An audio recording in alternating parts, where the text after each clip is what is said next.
What if you're not repeating mistakes, but instead repeating lessons you still haven't wanted to face? There are silences that are not empty. They are echoes of what your soul already knows, but your ego refuses to accept.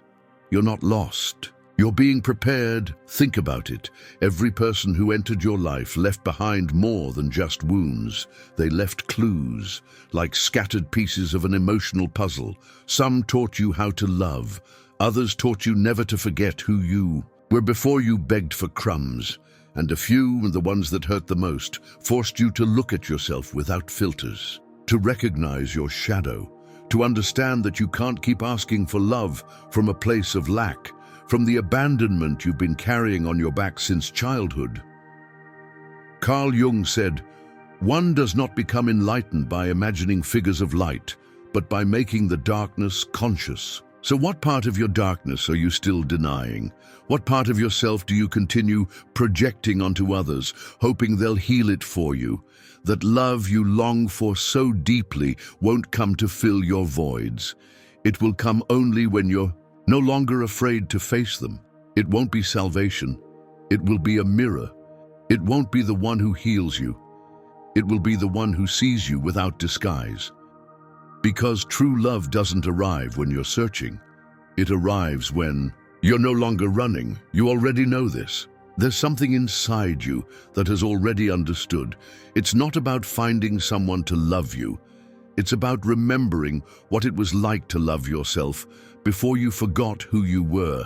And that hurts, because it confronts you, because it forces you to accept that many times it wasn't a lack of love that you experienced.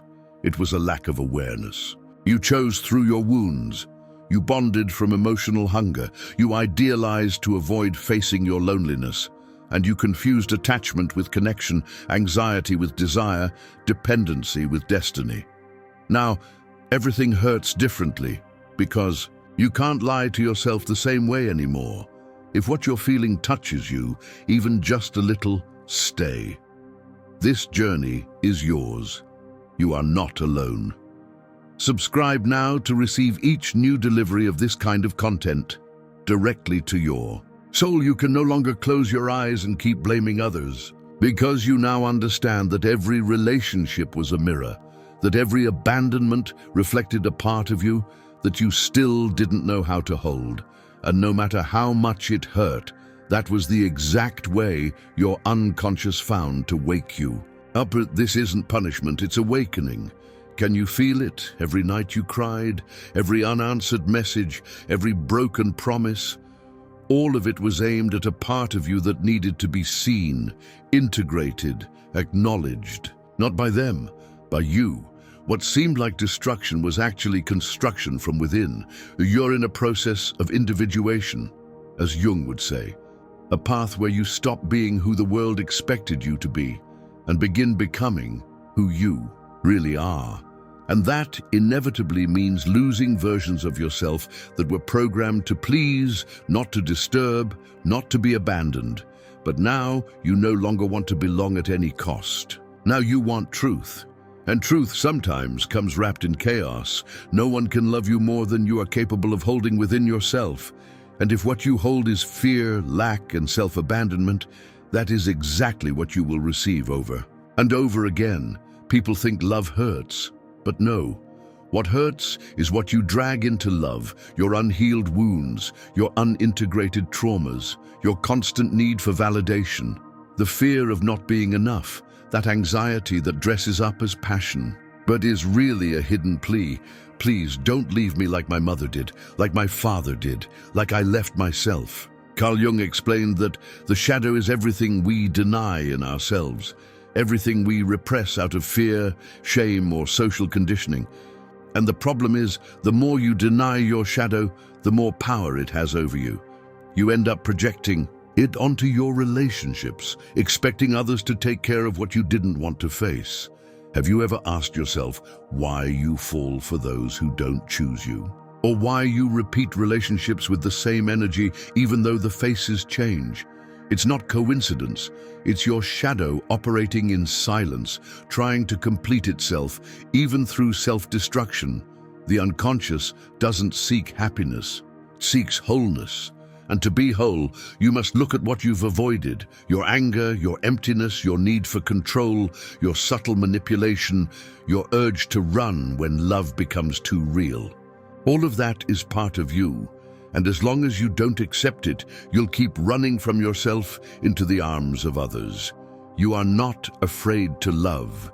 You are afraid to be seen in your truth, because you know that if someone manages to see your truth, they will also see your fractures, and that terrifies you. But what you don't know is that only when you dare to be seen completely, even with your cracks, will you be able to hold real love. A love that doesn't adore you for what you pretend to be, but chooses you for who you really are, even when you're not okay. You've lived through relationships where your role was to save, fix, please. You learned that love is earned, that you have to deserve it, that if you do enough, give enough, endure enough, eventually someone will stay. But that's a lie.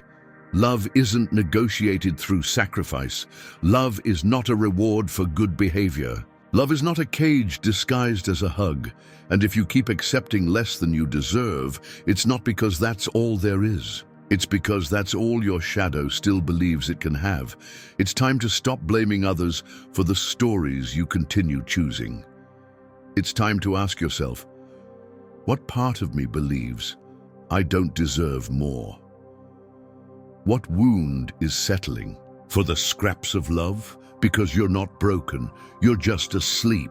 And every painful relationship was an alarm clock. It wasn't a scream, it wasn't a fight, it wasn't a mystical revelation. It was an inner whisper, a certainty that slipped through your chest like a truth you could no longer deny. I can't. Keep loving from hunger. That was the moment. There's no exact date. No one else noticed. Not even you knew it was the beginning of everything. But something changed. Inside, it was no longer enough for someone to choose you. Now you needed to choose yourself. That's when you started looking with different eyes. Empty conversations stopped entertaining you. Promises without action sounded like noise. Excuses became unbearable because you no longer wanted to justify. Crumbs. You no longer wanted to explain your worth to someone who couldn't see it, or keep begging for love from someone who could only offer halfway companionship. You began to notice things you used to overlook. How your body ached after tolerating the intolerable. How your voice trembled every time you silenced yourself out of fear of upsetting someone. How your energy drained when you were near someone who didn't truly see you. And then you understood. Tolerating what breaks you is also a way of breaking yourself. Jung said, "Freedom is not about having options, but about not being a slave to any of them." And you had been a slave to need, to expectation, to the desire to be loved at any cost, but not anymore. Now you want peace. Not the kind of peace that comes from avoiding conflict, but the kind that's born when you stop betraying yourself. The would no longer dictated your decisions. The shadow no longer drove your choices. Self-love was no longer just a concept. It was a daily practice. You found yourself alone. Yes, for the first time in a long time, truly alone. No goodnight messages. No one reminding you that you matter. No other body giving you the illusion of warmth. And still, you were at peace because you understood that the void isn't filled with others. It is inhabited. And when you inhabit it, it stops hurting because it's no longer abandonment. It's sacred space. Everything changed in that instant. Not outside, inside. Those around you stayed the same, but you were no longer the same. And even though you still didn't know what your future would look like, one thing was clear: you would never again give yourself to someone who doesn't know how to hold you. Because you learned something you could no longer forget. Those who don't see you don't deserve you. Those who don't listen don't love. Those who don't stay through the storm don't deserve your sunny days. The clock kept ticking, but you were no longer in the same time. You had stopped chasing what didn't want to be yours. And even Though everything on the outside looked the same, something inside you was maturing in silence. The love you're waiting for doesn't come when you decide. It comes when you are ready. Not ready in your mind. It's not about checklists, meditations, or affirmations, but ready in your soul. From that part of you that stopped acting out of need and started vibrating from presence. In Greek, there are two words for time: chronos, chronological time, the time of clocks, calendars, urgency, and kairos, divine time, the exact moment when something is meant to happen. That love you long for does not live in the time of anxiety. It lives in kairos. It arrives like a synchronicity, a connection you can't force, anticipate, or explain. Carl Jung defined synchronicity as a meaningful coincidence between events with no causal relationship, yet connected by meaning. And that is real love, a coincidence with meaning. But for that to happen, you must first become the meaning. You must become the source. You must become the channel through which love doesn't enter to fill, but to multiply what was already whole. Because if love comes while you're still broken, you'll use it as a crutch. But if it comes when you already know how to walk alone, you'll use it to dance. The soul doesn't rush. It's patient. It observes. It waits. And you've waited. A long time, I know. You've doubted yourself. You've wanted to give up. You've closed your eyes and asked yourself if there's really someone out there for you, or if you were only made to learn through pain. But let me tell you something. Perhaps no one ever told you this clearly. You're not waiting for love. You're being prepared to hold it. Because it's not about finding someone who loves you. It's about becoming someone who can receive that love without sabotaging it. That is what changed in you. What seemed like delay was construction. What seemed like emptiness was fertile ground. What seemed like abandonment was protection, and suddenly you began to understand. The pieces started to fit. The wounds no longer burned the same way. The memories didn't hurt, they just taught. And you, without even realizing it, were no longer searching in desperation. Now you were simply open to receiving, not from control, not from obsessive waiting, but from the certainty that what is yours will not be lost, and that what never was never needed. If something within you began to stir, if you felt that sigh you didn't, even though you needed, don't ignore it. There's so much more to come. Subscribe and continue this journey with us. There were no fireworks, there were no instant promises, just a look. A strange sensation of home in someone you'd never seen before. That's when you knew, not with your mind, not with words, with your body, with that part of you that no longer needed to prove, convince, or impress. Just to be, just to feel, just to see and be seen. You had spent so long searching from fear that when the real thing appeared, it felt calm, almost boring at first, because there was no anxiety, no drama, no game, just presence. Carl Jung spoke of anima and animus, the archetypes of the feminine and masculine soul within each of us. He said that the true loving encounter happens not when we project our inner self onto an idealized other, but onto someone who has done their own inner work. Then, what you see is not the other. It's yourself reflected in balance. And that's what happened. It wasn't magic, it was recognition. It was the feeling of looking at someone and not feeling small, of speaking without needing to translate your emotions, of allowing yourself to be without fear of judgment or loss or abandonment, because now you were no longer the same. You were no longer coming from hunger, you were coming from fullness, and that's why you didn't ask for guarantees. You didn't need anyone to promise eternal love. You just wanted to walk beside them, as long as both continued choosing each other, without chains, without demands, without contracts disguised as affection. You discovered something you'd never experienced before, peace within connection, The calm of not having to fight for love, the shared silence that doesn't weigh, it embraces. It wasn't a fairy tale. There was no forever on the first date. There was only presence, authenticity, truth, and that was enough because you recognized them. And you recognized yourself. After all the journey, after all the times you thought love wasn't for you, after healing alone, and there it was, not to save you, but to walk with you. They weren't perfect, neither of you were. But now you knew that loving wasn't about avoiding conflict. It was about learning not to run when it hurts. For a long time, you believed real love would be soft, without cracks, without tension.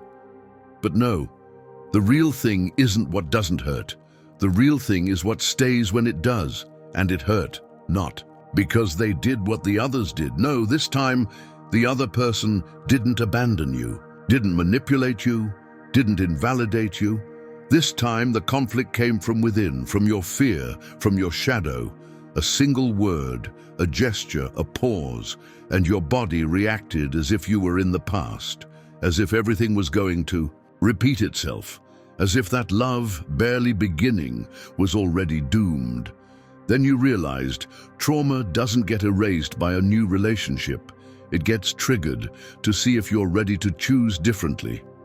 Carl Jung wrote, "Until you make the unconscious conscious, it will direct your life, and you will call it fate." And there it was, your shadow dressed in new clothes, your abandonment speaking with a new voice, your fear of rejection camouflaged in an everyday conversation.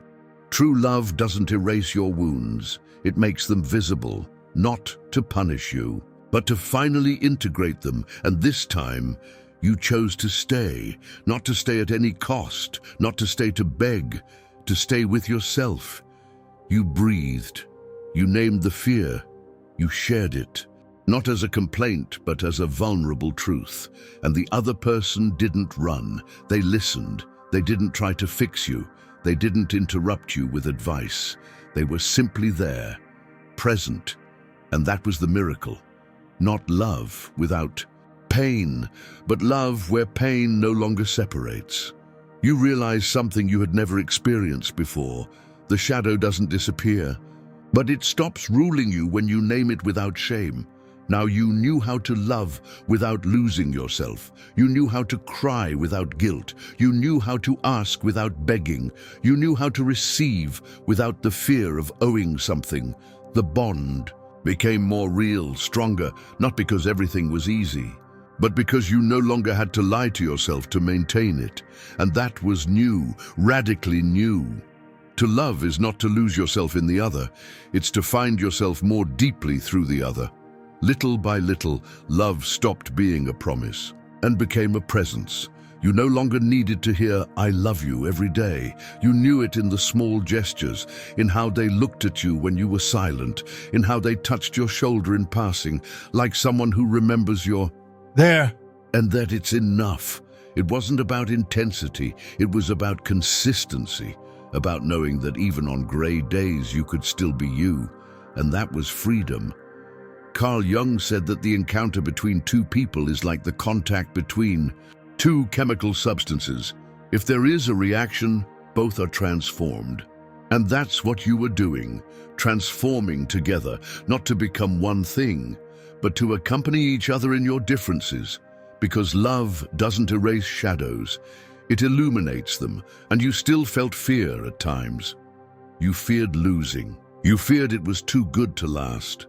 But you no longer hid it. Now you named it, and by naming it, it became lighter. You didn't want perfection, you wanted presence. You wanted someone who would choose to stay in the midst of daily chaos, not because they had no other choice, but because freedom brought them back each time. And that was new. You were no longer looking for a story to tell. You were looking for a truth to live. There were arguments, yes, tense moments, differences, but now you knew the difference between arguing to be right and talking to understand. And that changed everything. The most beautiful thing was that you no longer had to be strong all the time. You could break down, you could not know, You could be tired, and still the other person didn't pull away. They didn't try to fix you. They just sat next to you and breathed with you. That was love. Not the love you saw in movies, not the love you dreamed up from your empty spaces. It was real. Sometimes uncomfortable, sometimes quiet, but always true. Because where there is truth, love breathes. And finally, so did you. You had never been more you. And paradoxically, it was precisely when someone loved you without demanding you be different that love didn't come to limit you. It came to bring you back, to show you who you were when you no longer had to fake strength or hide fragility. And that changed everything. You realized you no longer walked through life with the same tension in your shoulders. You no longer needed to be on the defensive. You no longer moved through the world expecting the blow, the betrayal, the abandonment.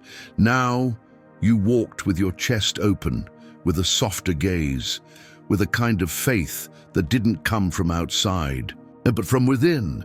Because when someone sees you in your rawest state and still chooses to stay, something rearranges inside.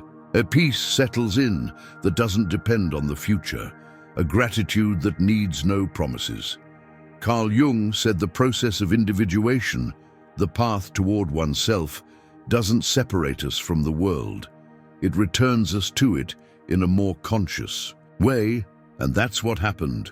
You started listening more, judging less, offering your time with more presence, setting boundaries without guilt, saying no without the fear of losing love, because you knew that real love doesn't break with a no. On the contrary, it strengthens. Your connection with the other wasn't a cage, it was a root. And from that root, you grew, not to become dependent, but to become freer. You began to look at others with different eyes, to recognize in their stories something you had lived too, to stop competing, to let go of the need to prove, to simply be. You were full, not with euphoria, not with illusions, but with truth. And then you understood. It wasn't the other who saved you. It was you who finally chose not to betray yourself anymore. And from that place, you were able to love without fear, without rush, without masks, because the love that gave you peace didn't come to rescue you. It came to remind you that you were always here. It didn't end suddenly. There was no betrayal either. Just two paths that slowly stopped walking in the same direction, and it hurt. Of course it hurt, because when love was real, its absence can't leave you indifferent. But this time, it was different. This time there was no drama, no shouting, no need to destroy what was lived to justify the goodbye. There was only truth, a truth that spoke in a soft voice. This is where we part. Thank you for everything. Carl Jung once said, separation is not the opposite of love.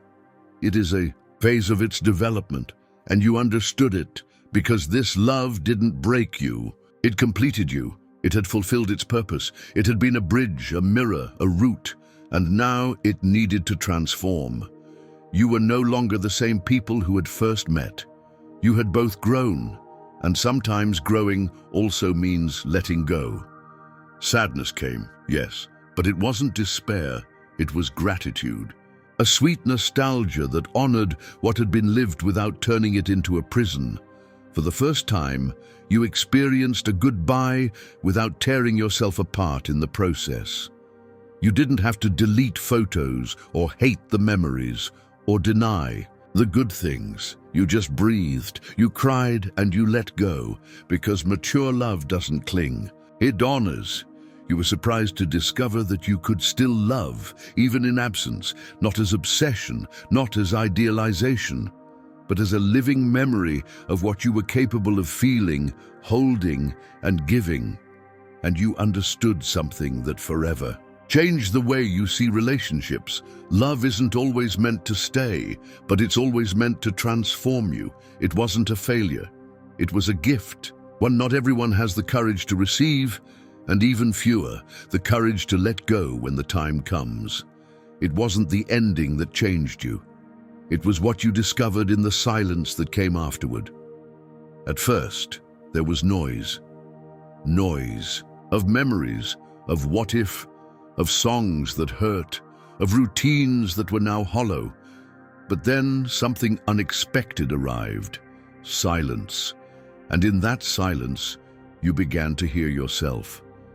For the first time, you weren't rushing to fill the space. You weren't looking for replacements, distractions, or momentary comforts. You were just there, with yourself, with what was left, and you discovered that what remained was a lot.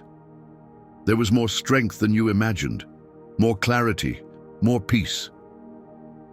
Carl Jung said that loneliness is not the absence of company, but the state in which the self stops projecting itself onto others, and that was what you were living. An inhabited solitude, a silent presence, a root growing not in the external but in your own soul. You no longer needed someone to name you to know who you were. You no longer waited to be chosen to feel valid. You no longer feared being alone, because you understood that it wasn't emptiness, it was space, and in that space you grew. You looked at yourself in the mirror without disguises, and you didn't always like what you saw, but you didn't reject it either. You accepted yourself with light and shadow, with scars and longing, with calm you had loved, you had lost, and still you were whole. That by itself was already a revolution. You didn't need to write a perfect ending. You didn't need to understand everything. You just needed to be. And that's what you did. You breathed, you read, you wrote.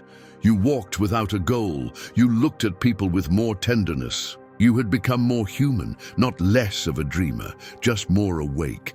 And that was also love. Love that no longer depended on someone else. Love that lived inside you, silent, steady, true. One ordinary day, without looking for it, you found yourself smiling. And it wasn't because everything had gone back to the way it was. It was because you had understood something that can't be forced. Love is never lost. It transforms. They weren't there anymore. Not in your bed, not in your calls, not in your routines, and yet they were still there, in the way you spoke, in how you looked at the world, in the tenderness with which you now treated your own heart. Carl Jung spoke of the living symbol, those experiences that can't be explained but remain embedded in the deepest part of the soul, transforming everything. And that's what that love was for you, a symbol, a presence without a body, a flame that no longer burned for two but still lit your path. You no longer cried for what was gone. You gave thanks for what remained, for what it gave you, for what it awakened, because that love taught you to see yourself, to say no, to open up, to ask, to stop begging, to be, and that is never lost. No matter how much time passes, no matter if there are new faces, new stories, there is something that bond planted in you that no absence can uproot. Some people don't come to stay. They come to awaken you, to push you toward yourself, to return to you parts you had forgotten. And even if you never cross paths with them again, something in you always carries them, like someone who bears a beautiful scar, not because it hurt, but because it marked you, because you were someone else after that. And you couldn't go back to who you were, even if you tried. It's not about idealizing, it's about honoring, about not turning what was lived into a burden, but into a root. Now you knew that love doesn't always need physical presence to keep doing its work. Sometimes the soul says goodbye on the outside, but keeps remembering on the inside. And in that remembrance, something sacred lives. It wasn't nostalgia, it was wisdom, and you no longer ran from it. It was no longer an urgency, not a search. It was a possibility, a maybe, if it comes, good, and if not, that's okay too. You had let go of the anxiety. You had let go of the idea that you'd only be complete when someone arrived. Now you were there, complete in the everyday, present in the small things. Life, without grand gestures, started to feel enough. The sun pouring in through the window, a warm coffee in the middle of silence, a casual conversation with someone you didn't know you needed to hear. A book that touched you without asking permission. And there you were, not searching, not avoiding, just feeling, living. Carl Jung said that the encounter with oneself is the encounter with the whole. And now you understood. Not because you had read it, but because you were living it. It was no longer necessary to fill every space, nor to answer every message, nor to turn every conversation into an opportunity. You no longer wanted to prove anything. You no longer needed validation. And still, you felt more alive than ever. You began to open up, not like someone jumping into the void, but like someone walking with an uncovered heart without unnecessary shields. You knew it might hurt, but you also knew you could handle it. And that was freedom.